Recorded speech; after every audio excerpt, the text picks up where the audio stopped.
What you have just heard, listeners all over the world, is a warning. And you will hear this warning from here on out. You've been listening to your leaders tell you that there's a great move toward democracy in the world. You witnessed the parting of the Iron Curtain, the fall of the Berlin Wall, the fracturing of the Soviet Union. And this is all supposedly toward a new worldwide democracy. Democracy is a code word for socialism, and that's why our forefathers established a republic.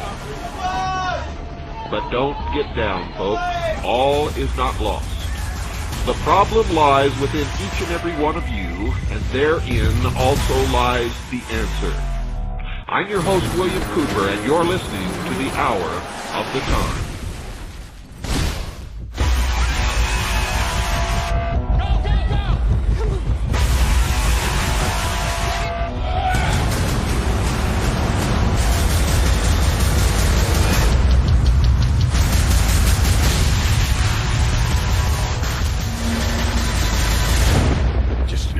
I'm coming back.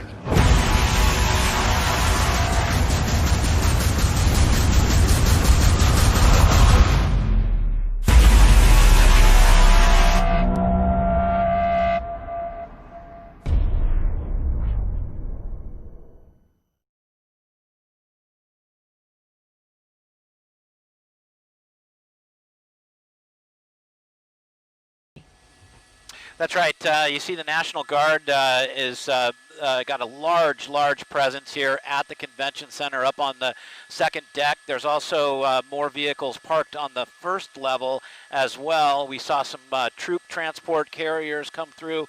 We also saw a line of Humvees that were lined up and have now moved into the area. And in addition to the National Guard that is getting ready to deploy if needed, you've also got several different law enforcement agencies that have also joined the National Guard up here. So it looks like they're putting together rapid response teams in the event that there needs to be any kind of protection, especially in particular for firefighters and people that might be responding to some of the things that we saw on Melrose last night. But at this point, so far, none of that is needed. The city appears to be very calm right now. We're not hearing of any problems at all. Just a lot of cleanup, a lot of neighbors coming together and helping those folks over in the Fairfax district get that area cleaned up. And they're doing it really quickly, too. A lot of the graffiti has already been painted over, windows being replaced. So breakneck speed getting it covered up right now. But unfortunately, you've got military troops here up on the second deck in the event that they are needed later this afternoon. That's the latest over downtown LA. I'm Larry Welkin, Sky 5. Back to you.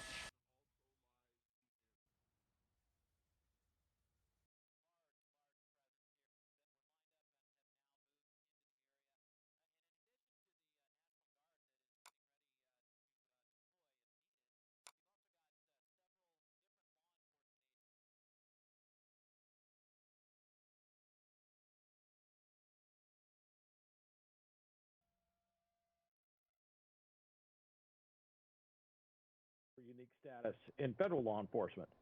Now, the National Guard, they get some training in this. It's what we call civil disturbance training.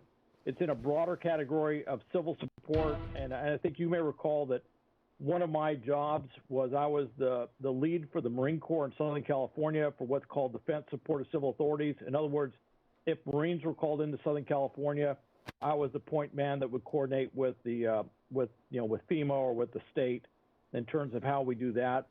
And I used to train the National Guard on how to do this stuff. So they get some training, but there's a limited amount of training time available, and they have a lot of different missions. You got to remember, even in the civil support spectrum, you've got wildfires, you've got earthquakes, you've got obviously now pandemic.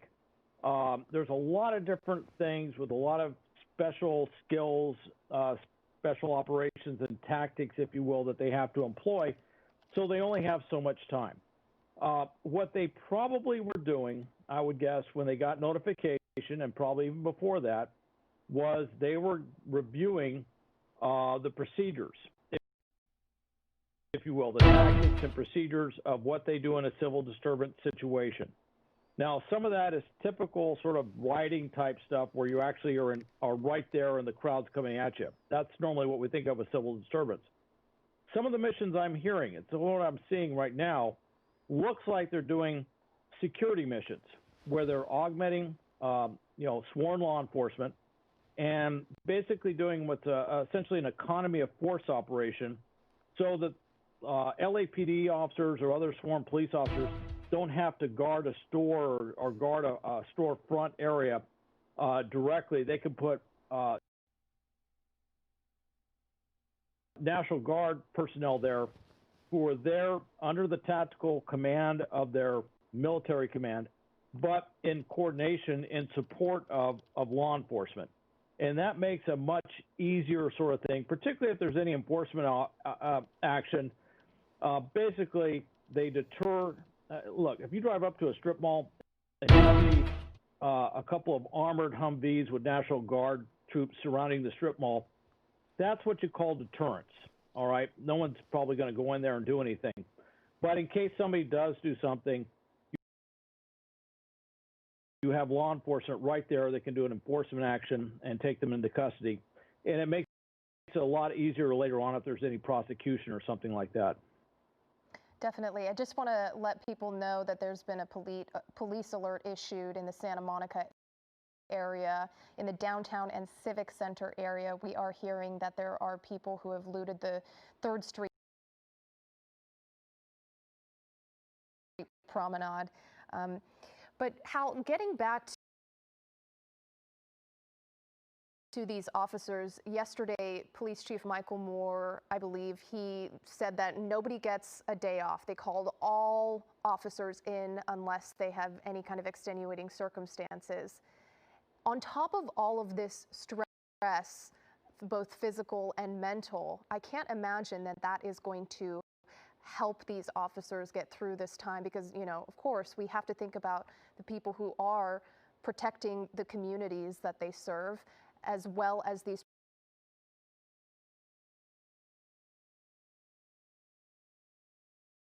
protesters who are there to peacefully protest and express their First Amendment rights.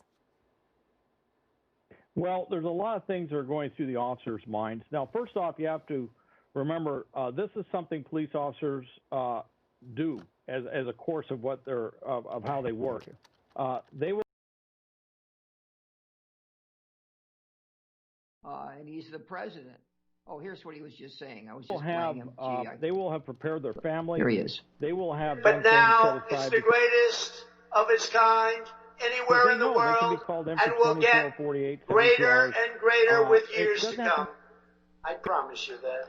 Be a civil disturbance or this guy means business. Protest. It could be an earthquake. If you don't. We have created the envy of the world, and will soon be landing on Mars, and will soon have the greatest weapons ever imagined in history. I've already seen designs, and even I can't believe it. That their families. The United States has regained our place of prestige as the world leader. As has often been stated, you can't be number 1 on Earth if you are number 2 in space. Nice. Nicely formulated. I haven't heard that before. And notice what he's doing there. A Joe Biden space program would be what? Nothing. How can we ship all our secrets over to China? Joe Biden is so sold out to China, it's awful. But Donald Trump, he mentioned there, we're developing weapons, high-tech weapons and space weapons. He says, what I've seen, I can't even believe. It's that powerful. Wonderful. But it isn't going to happen without Trump. Those incredible weapons that will keep you and your children and your descendants safe ain't going to happen. Instead, that's going to be shipped over to China by Joe Biden and his son Hunter. And maybe they'll get paid $1.5 billion more for shipping all of that wonderful technology over to China. Thank you, Joe, you puke, and you demon rats who spawned Joe Biden and his puke son Hunter.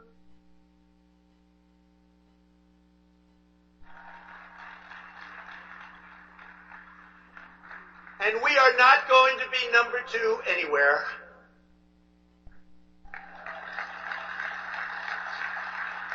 I think he's talking at the NASA headquarters. So the people applauding are engineers, the people who are doing the stuff he's talking about. Where is this more true than with our military, which we have completely rebuilt? Under my administration, we have invested $2.5 trillion in new planes, ships, submarines, tanks, missiles, rockets, anything you can think of.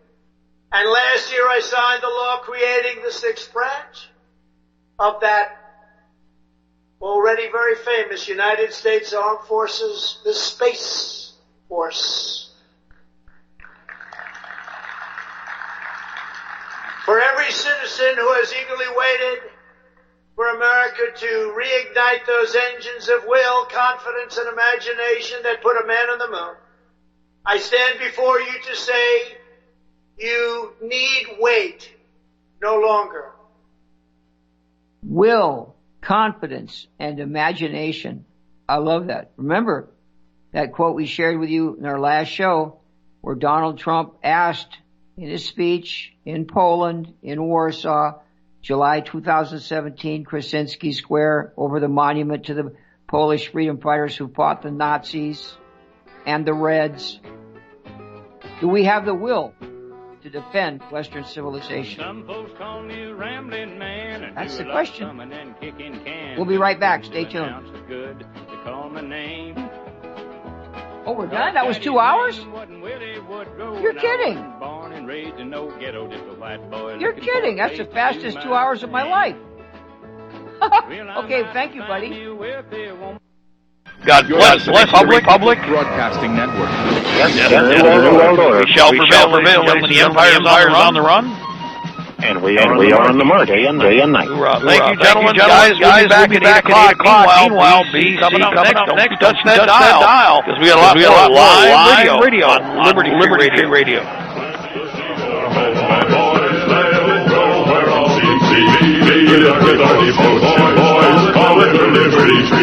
It's a tall tree and a strong tree.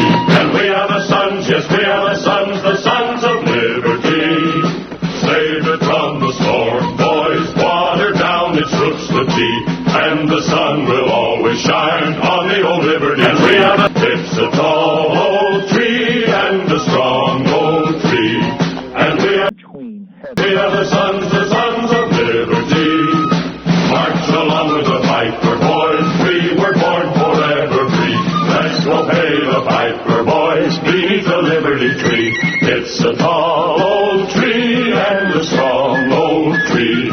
And we are the sons, yes, we are the sons of liberty.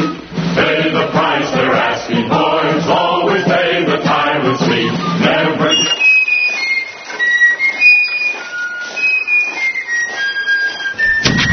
bringing you the sound of the revolution. Thank you for listening to LibertyTreeRadio.4mg.com. We all